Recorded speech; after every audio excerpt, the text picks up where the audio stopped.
Hey everyone, welcome back to Indicted TV. I'm your host, Negra. Don't forget to like, share, and subscribe. And follow us on Instagram. Today's episode is gonna be on law enforcement trying to hit up on the girls, or women, I should say. I'm gonna speak about me. Okay, so the different types of law enforcement that I've encountered have been, the COs that are working, the detention center, and the marshals that handle the people, handle us while we're going to court, while we're doing movement in the street, as far as, like, for example, when you're traveling to the airport or in the airport in their plane or going to court. That marshals is who deals with federal inmates, and the COs only deal while you're in the detention center. So there's a specific marshal that always made his presence to me, like, no matter what, even if he was like in a different area, if Cruz was in there, like, he would go where like house or whatever cell I'm in so that I could go to court. So he would always make sure to come say hi or hey Cruz, or kind of like be a little more like mean or like crack jokes. Always made his presence. He would, for him to make his presence known would be like, he would tell a different marshal, hey, come be in this place while I go be where you're at. Like, he wants to work his place. And he would do that all the time. So that kind of, like, I would always be like wondering, like, why is this guy always like picking on me, or always trying to, like, bring me extra food, or, just little things. It wasn't like he was being extra, but it was extra enough for me to see, or, make his presence noticeable, I should say. One of the times that I remember, well, there was two, but the first one was I was on lockdown, and it was court, and I was locked down, so I couldn't move with the rest of the people that were going to court. That you had to move on your own, or at least that's what I thought, because that's what would be happening to me every time I went to court. I mean, once I was downstairs, I would go in the cell with my co-defendant if it was a girl, like, I wasn't like isolated or anything, but he would pick me up on his own. Like, he would go up to 9 North, get me out of my cell, handcuff me, take me in the elevator. We would, by ourselves. It was never like me and a group of the girls. Everybody would leave, but I guess he would just make sure to have me alone, which I thought it was really weird. He never, like, said anything, or he'd just be like, oh, hey, what's up, Cruz? Or, it was never like, oh, hey, what's up? It was never like that. But it did make me feel a little awkward. Like, I wasn't comfortable with it. And I think he kind of knew, because I would be like, because I would speak to him like normal, like, Dick, get out of here, like, with that shit, because he was young. He wasn't, he was a U.S. Marshal. It was young. So, but I never, like, fed into it.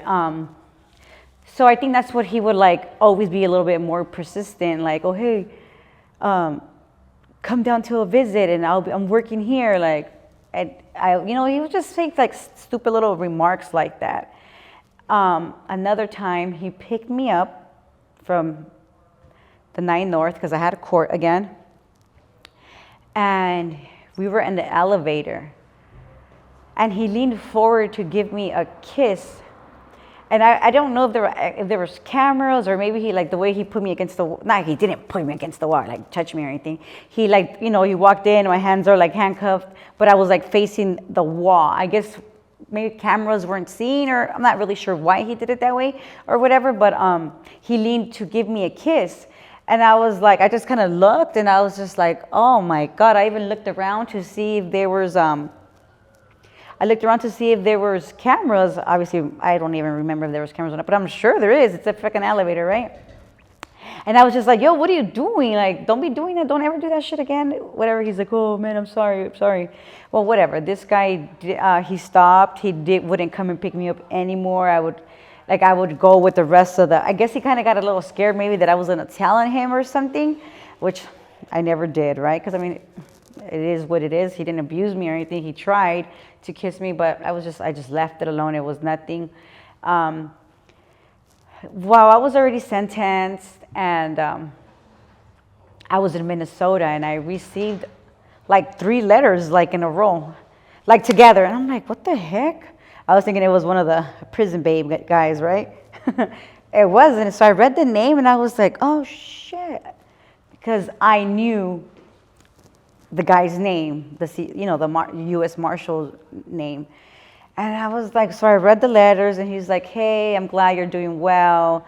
You're almost coming home. I'm like, yo, this dude has really been fucking stalking me, right? I didn't write back, but he wrote me a few other times. He never sent me money, so I was like, bro, don't fucking write me if you're gonna send me no fucking money, right?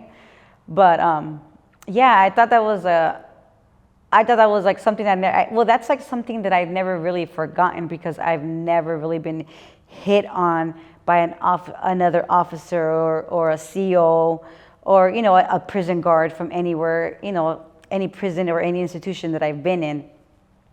So this U.S. Marshal, like I always like, it doesn't trigger me, but I was like, oh shit. I was thinking like I'm never going to forget that person, because I've never been disrespected that way, at least by a guard. So what did he say in the letters? well, he's in the letters he said, hey, you're almost close to being home. That's all he said? I hope you're doing well. I'm working here now. I'm in a different location. Like, just told me things about his life, where he was at. Did it have a return? He also apologized for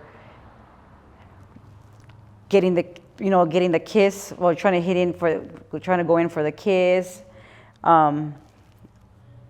But mainly he was just very nice. But I just thought it was really weird that he wrote me and he knew when I was gonna get out. Like, because this was already like 4 years after me already being in. What would I say to women that are getting